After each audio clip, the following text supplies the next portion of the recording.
Hey everybody, Dominic Biscarette with TPC Wire and Cable here. Hey, today I'd like to talk to you about our Super-Trex Weld Cable. This is a really good and unique product in that it differentiates itself from commodity cables in three major ways, which I'm going to go ahead and review right now.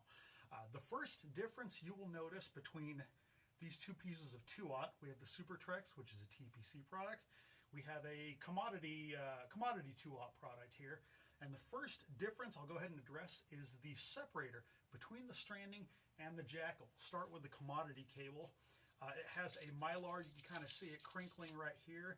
And while it provides maybe some protection against pull away, even a modest tug like so can actually move the jacket. Let's give it a shot. Yeah, see, I didn't try that hard, and I ended up with 1 inch of pull away. And if you have obviously exposed stranding at points of termination, you get pull away like that in a tough, rugged industrial environment. Obviously, exposed stranding can get you in a boatload of trouble for a few different reasons. TPC's Super-Trex product uses a fabric serve separator. If you've seen our E1 presentation, they call it the beat and burn. It's got the hammer, it's got the blowtorch. We open up our portable cord. That fabric serve that you see on the inside of that cable, it's the same one we use here. We're going to go ahead and give it even a harder pull than I did with the commodity cable and see what we can do here. All right. I'll go ahead and stop before I sprain something. I was giving that a pretty good amount of torque there, and that jacket did not budge a single bit. Obviously, pull away from points of termination in industrial environments, that's a big concern, especially when you get into like a heavy-duty marine yard or some sort of metals environment.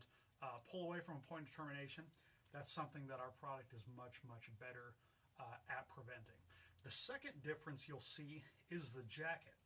You see this commodity cable has a neoprene jacket, which you can see right here. TPC's product utilizes a thermoset jacket. It's a more durable material and is actually 25% thicker. So I'll go ahead and move this mylar here, put these right next to each other, and you can see here there's really no comparison between the two as to which is thicker and which is sturdier. Again, 25% thicker thermoset versus a neoprene. So when you get into environments, industrial environments, where impact and abrasion are big issues, I mean, it could be any variety of things. Maybe it's getting run over by forklifts, whatever. TPC's product will stand up to that kind of impact and abrasion far better than a commodity cable will. The last thing I'll talk about is the flexibility. Now, if you're like me, if you hear a more durable jacket, if you hear a more durable, thicker jacket, you're probably thinking to yourself, okay, that's great and fine, but I'm probably making concessions and losing some flexibility. Not the case with the TPC product. Between this and the commodity cable, you actually gain flexibility because, like a lot of TPC products, we utilize 34 gauge stranding. So you get, give or take, about 2.5 times finer stranding. We'll take a look at the commodity cable here. Reasonably flexible, but I mean, it's like a bunch of miniature coat hangers, for lack of a better term.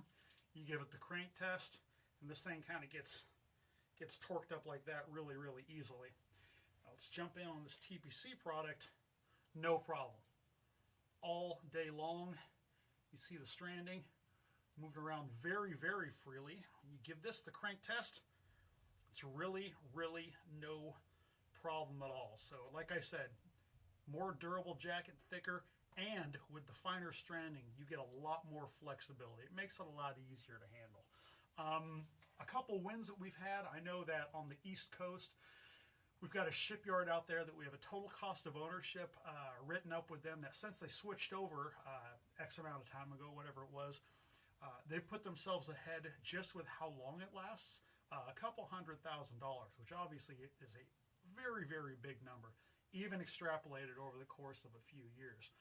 I have a shipyard here in the Portland, Oregon area where I'm at that has had our material in service, let's see here, since 2016. So at the moment I'm making this video in 2020, that's 4 years. I know a lot of shipyards, when they're bidding out different jobs, they bid all new weld cable into that job because they figure that everything they have, they're going to basically go through the life of the cable over the course of the job. If if you invest a little more with the TPC weld cable, and the price difference between ours and the commodity, not really as much as you'd think. If you invest a little more, you get a product that will last job after job after job after job. It's one less thing to worry about, and it'll really save you money over the course of time with kind of the standard on average 5 to 8 times longer is what we hear from our customers, but we have testimonials from customers with our weld cable of it lasting much, much longer than that. So anyhow, just wanted to do a bit of a demo with our weld cable versus commodity weld cable. If you have any questions, you want to see a sample, you'd like to see this demo in person, by all means, please reach out to me, reach out to your field rep with TPC. We would love to come pay you a visit and talk about how we can save you cost overall. Thank you very much. Have a great day.